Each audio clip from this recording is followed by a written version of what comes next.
মাধ্যমিক ইতিহাস পরীক্ষার ঠিক আগে তোমরা একদিন সময় পাচ্ছ।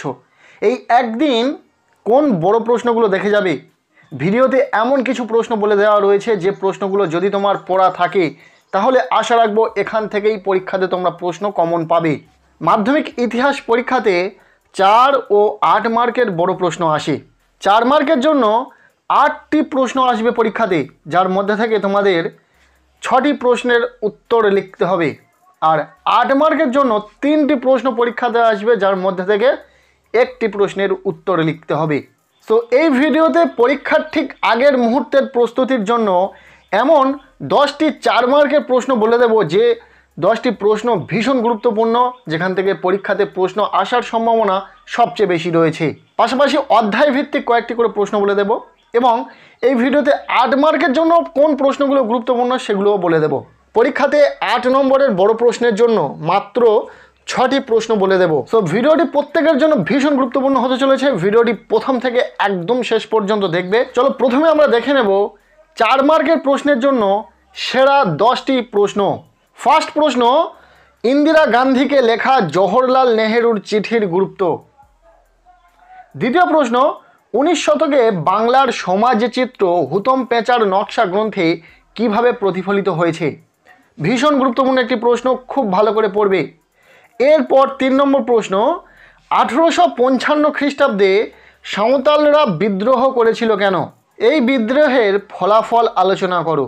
এরপর 4 নম্বর প্রশ্ন, টিকা লেখো মহারানীর ঘোষণাপত্র। ভীষণ গুরুত্বপূর্ণ। এরপর 5 নম্বর প্রশ্ন, শ্রী রামকৃষ্ণের সর্বধর্ম সমন্বয়ের আদর্শ ব্যাখ্যা করো। অত্যন্ত গুরুত্বপূর্ণ একটি প্রশ্ন, খুব ভালো করে পড়বে। নেক্সট 6 নম্বর প্রশ্ন, বিজ্ঞান চর্চায় বসু বিজ্ঞান মন্দিরের ভূমিকা লেখো। ভীষণ গুরুত্বপূর্ণ প্রশ্ন, খুব ভালো করে পড়বে। এরপর 7 নম্বর প্রশ্ন, দলিত আন্দোলন বিষয়ে গান্ধী আম্বেদকরের বিতর্ক নিয়ে সংক্ষিপ্ত আলোচনা করো। নেক্সট 8 নম্বর প্রশ্ন, হায়দ্রাবাদ অথবা জুনাগড় রাজ্যটি কিভাবে ভারতভুক্ত হয়।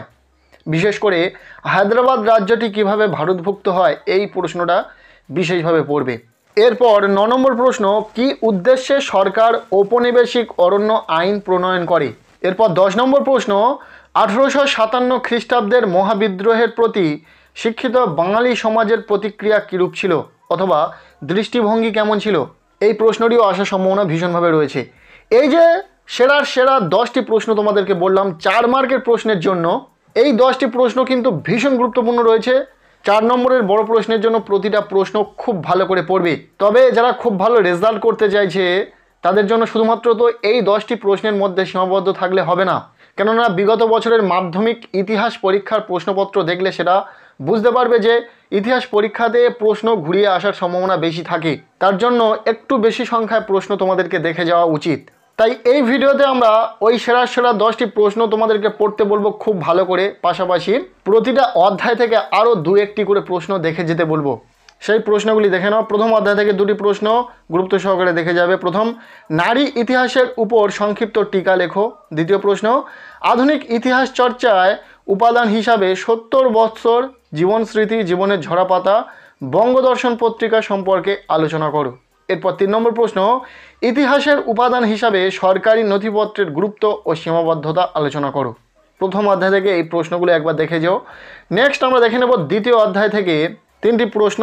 প্রথম প্রশ্ন, আধুনিক চিকিৎসা বিদ্যার ক্ষেত্রে কলকাতা মেডিকেল কলেজের কীরূপ ভূমিকা ছিল। ভীষণ গুরুত্বপূর্ণ একটি প্রশ্ন, এই প্রশ্নটি অবশ্যই করে তোমরা খুব ভালো করে পড়বে। দ্বিতীয় প্রশ্ন, 19 শতকে বাংলার শিক্ষা বিস্তারে রামমোহন রায়ের ভূমিকা আলোচনা করো। এই প্রশ্নটি ইম্পর্টেন্ট রয়েছে 4 মার্কের জন্য যতটা, ঠিক ততটাই রয়েছে 8 মার্কের জন্য ইম্পর্টেন্ট। তাই শিক্ষা বিস্তারে রাজা রামমোহন রায়ের ভূমিকাটা খুব ভালো করে দেখে যাবে। এরপর 3 নম্বর প্রশ্ন, উডের নির্দেশনামাকে এদেশের শিক্ষা বিস্তারের মহাসনদ বলা হয় কেন। পাশাপাশি একটা টিকা দেখে যাবে, প্রাচ্য পাশ্চাত্য বিতর্ক। এরপর তৃতীয় অধ্যায় থেকে যে প্রশ্নগুলো খুব ভালো করে দেখে যাবে। প্রথম প্রশ্ন, সন্ন্যাসী ফকির বিদ্রোহের কারণ আলোচনা করো। দ্বিতীয় প্রশ্ন, নীল বিদ্রোহের কারণ ও ফলাফল আলোচনা করো। অথবা এই প্রশ্নটি এইভাবেও আসতে পারে, শিক্ষিত বাঙালি সমাজের দৃষ্টিভঙ্গি কেমন ছিল নীল বিদ্রোহের প্রতি। এই 2টি প্রশ্ন তৃতীয় অধ্যায় থেকে খুব ভালো করে পড়ে যাও। যারা ভাবছে প্রশ্ন সংখ্যা একটু বেশি হচ্ছে তাদের জন্য বলে রাখি, যে প্রশ্নগুলোতে স্টার মার্ক দেওয়া রয়েছে সেই প্রশ্নগুলো পড়ে যাও গুরুত্ব সহকারে। আর যারা খুব ভালো রেজাল্ট করতে চাইছে তাদেরকে বলবো ভিডিওতে যে সমস্ত প্রশ্ন বলা হচ্ছে প্রতিটা প্রশ্ন খুব ভালো করে পড়ে যাবে। এরপর আমরা দেখে নেব চতুর্থ অধ্যায় থেকে কয়েকটি প্রশ্ন। প্রথম প্রশ্ন, 1857 খ্রিস্টাব্দের মহাবিদ্রোহকে কি প্রথম স্বাধীনতার যুদ্ধ বলা যায়? এরপর দ্বিতীয় প্রশ্ন, টিকা লেখো, সভা সমিতির যুগ, ভারত সভা, ইলবার্ট বিল। নেক্সট 3 নম্বর প্রশ্ন, আনন্দমঠ উপন্যাসটি কিভাবে জাতীয়তাবাদী ভাবধারার প্রসারের ক্ষেত্রে সহায়ক হয়ে উঠেছে? এরপর আমরা দেখে নেব পরবর্তী যে অধ্যায়, পঞ্চম অধ্যায়, এখান থেকে কয়েকটি গুরুত্বপূর্ণ প্রশ্ন। প্রথম প্রশ্ন, শিক্ষা বিস্তারে ছাপাখানার ভূমিকা লেখো। অথবা এই প্রশ্নটি ঠিক এইভাবেও আসতে পারে, ছাপা বইয়ের সঙ্গে শিক্ষা বিস্তারের সম্পর্ক বিশ্লেষণ করো। প্রশ্নটি ভীষণ গুরুত্বপূর্ণ রয়েছে, 3টে স্টার দিয়ে সেটা বোঝানো হয়েছে যে এই প্রশ্নটি বেশি গুরুত্বপূর্ণ। এরপর দ্বিতীয় প্রশ্ন, কারিগরি শিক্ষার বিস্তারে বেঙ্গল টেকনিক্যাল ইনস্টিটিউটের অবদান আলোচনা করো। নেক্সট 3 নম্বর প্রশ্ন, শ্রীরামপুর মিশন প্রেস কিভাবে একটি অগ্রণী মুদ্রণ প্রতিষ্ঠানে পরিণত হয়? প্রশ্নগুলি ভীষণ গুরুত্বপূর্ণ রয়েছে, খুব ভালো করে পড়বে। এরপর পরবর্তী যে অধ্যায়টি রয়েছে ষষ্ঠ অধ্যায়, এখান থেকে দেখে নেব কয়েকটি প্রশ্ন। প্রথম প্রশ্ন, তেভাগা আন্দোলনের কারণ ও গুরুত্ব আলোচনা করো। এরপর দ্বিতীয় প্রশ্ন, বঙ্গভঙ্গ বিরোধী আন্দোলনের কৃষক শ্রেণী অথবা নারী সমাজ যোগদান করেনি কেন? এরপর 3 নম্বর প্রশ্ন, টিকা লেখো, workers and peasant party, Bardoli Satyagraha, Eka আন্দোলন, মিরাট ষড়যন্ত্র মামলা, রশিদ আলী দিবস। যার মধ্যে থেকে ওয়ার্কার্স অ্যান্ড প্রেজেন্ট পার্টি এবং রশিদ আলী দিবস বেশি গুরুত্বপূর্ণ রয়েছে, এই দুটি খুব ভালো করে পড়ে যাবে। এরপর সপ্তম অধ্যায় থেকে কয়েকটি প্রশ্ন দেখে নেওয়া যাক। প্রথম প্রশ্ন, অসহযোগ আন্দোলনে নারীদের ভূমিকা লেখো। দ্বিতীয় প্রশ্ন, ভারত ছাড়ো আন্দোলনে নারীদের অংশগ্রহণ সম্পর্কে আলোচনা করো। এরপর 3 নম্বর প্রশ্ন, সশস্ত্র বিপ্লবী আন্দোলনে নারীদের ভূমিকা কী ছিল? এরপর শেষ যে অধ্যায় রয়েছে অষ্টম অধ্যায়, এখান থেকে দেখে নেব কয়েকটি প্রশ্ন। প্রথম প্রশ্ন, উদ্বাস্তু সমস্যার সমাধানে সরকার কি উদ্যোগ গ্রহণ করেছিল? ভীষণ গুরুত্বপূর্ণ একটি প্রশ্ন। দ্বিতীয় প্রশ্ন, নেহেরু লিয়াকত চুক্তি সম্পর্কে যা জানো লেখো। এরপর শেষের যে দুটি প্রশ্ন রয়েছে এই দুটি প্রশ্ন খুব ভালো করে পড়বে। 3 নম্বর প্রশ্ন, ভাষার ভিত্তিতে রাজ্য পুনর্গঠনের উদ্যোগ কেন নিতে হয়েছিল? এরপর 4 নম্বর প্রশ্ন, দেশভাগজনিত উদ্বাস্তু সমস্যা সম্পর্কে আলোচনা করো। এই শেষের দুটি প্রশ্ন বেশি গুরুত্বপূর্ণ, খুব ভালো করে পড়বে অষ্টম অধ্যায় থেকে। এই ছিল ইতিহাস বিষয়ে 4 মার্কের বড় প্রশ্নের একটি কমপ্লিট সাজেশন। তবে যারা অনেক প্রশ্ন রয়েছে, এত প্রশ্ন কি পড়া যায়, তাদেরকে বলবো অবশ্যই করে যে প্রশ্নের শেষে স্টার মার্ক রয়েছে সেই প্রশ্নগুলো পড়বে। অন্তত সেই প্রশ্নগুলো তোমরা বাদ দিও না। আর যারা ভালো রেজাল্ট করতে চাইবে তাদেরকে বলবো ভিডিওতে বলা প্রতিটা প্রশ্ন খুব ভালো করে পড়তে। এবার আমরা দেখে নেব ইতিহাস পরীক্ষাতে 8 নম্বরের বড় প্রশ্নের জন্য কোন প্রশ্নগুলো গুরুত্বপূর্ণ রয়েছে। তেমন কয়েকটি গুরুত্বপূর্ণ প্রশ্ন এই ভিডিওতে বলে দেবো, যে প্রশ্নগুলো যদি তোমার পড়া থাকে তাহলে আশা রাখবো পরীক্ষাতে তোমরা 8 মার্কের বড় প্রশ্ন কমন পাবে। 3টি প্রশ্ন পরীক্ষাতে আসবে, যে কোনো একটি প্রশ্নের উত্তর তোমাদেরকে লিখতে হবে। এখানে একটা কথা তোমাদেরকে বলে রাখা দরকার, 4 মার্কের জন্য যে প্রশ্নগুলো বলা রয়েছে যার মধ্যে থেকে কয়েকটি প্রশ্ন 8 মার্কের জন্য গুরুত্বপূর্ণ। কাজে এই 4 মার্কের প্রশ্ন যদি তোমরা খুব ভালো করে পড়ে রাখো, সেখান থেকে যদি 8 মার্কের প্রশ্ন এসে যায় লিখতে আশা করছি তোমাদের অসুবিধা হবে না।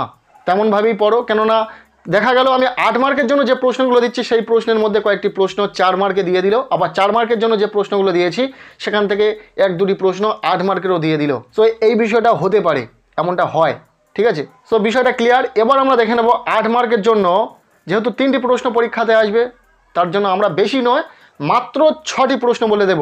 চলো দেখে নাও প্রশ্নগুলো। প্রথম প্রশ্ন, নীল বিদ্রোহের কারণ ও ফলাফল লেখো। ভীষণ গুরুত্বপূর্ণ একটি প্রশ্ন, খুব ভালো করে পড়বে।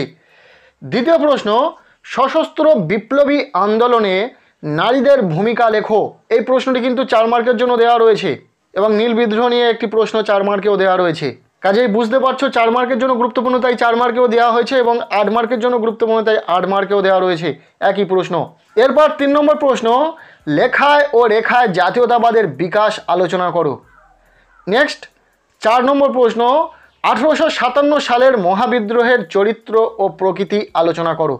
এই প্রশ্নটি 4 মার্কেও দেওয়া রয়েছে একটু অন্যরকমভাবে। প্রশ্নটি কিন্তু ভীষণ গুরুত্বপূর্ণ, 8 নম্বরের বড় প্রশ্নের জন্য খুব ভালো করে পড়বে। এরপর 5 নম্বর প্রশ্ন, মানুষ, প্রকৃতি ও শিক্ষার সমন্বয় বিষয়ে রবীন্দ্রনাথের চিন্তার সংক্ষিপ্ত পরিচয় দাও।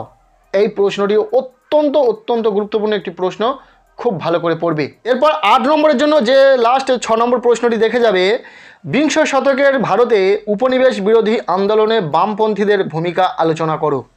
এই প্রশ্নটিও অত্যন্ত গুরুত্বপূর্ণ রয়েছে, খুব ভালো করে পড়বে। সো এই যে 6টি প্রশ্ন বলা হলো 8 নম্বরের বড় প্রশ্নের জন্য পরীক্ষাতে এখান থেকে আসার সম্ভাবনা খুব বেশি রয়েছে। প্রশ্ন খুব ভালো করে পড়ো, প্রতিটা প্রশ্ন এখান থেকে আশা রাখবো এখান থেকেই তোমরা পরীক্ষাতে প্রশ্ন কমন পাবে। সো পরীক্ষার ঠিক আগের মুহূর্তে দাঁড়িয়ে 4 ও 8 নম্বরের বড় প্রশ্নের জন্য কোন প্রশ্নগুলো তোমরা পড়বে সেই ফাইনাল প্রস্তুতিটা তোমরা শুরু করে দাও এই ভিডিওতে বলা প্রতিটা বড় প্রশ্ন দিয়ে। কেমন লাগলো ভিডিওটি কমেন্টের মাধ্যমে জানাতে ভুলো না। ভিডিওটি ভালো লেগে থাকলে লাইক করে দাও। আমাদের এই চ্যানেলে নতুন হয়ে থাকলে অবশ্যই চ্যানেলটিকে সাবস্ক্রাইব করে রাখো, আর পারলে ভিডিওটি বন্ধুদের সাথে প্রচুর শেয়ার করে দাও। প্রত্যেকের ইতিহাস পরীক্ষা খুব ভালো হোক, সবার জন্য শুভকামনা রইল।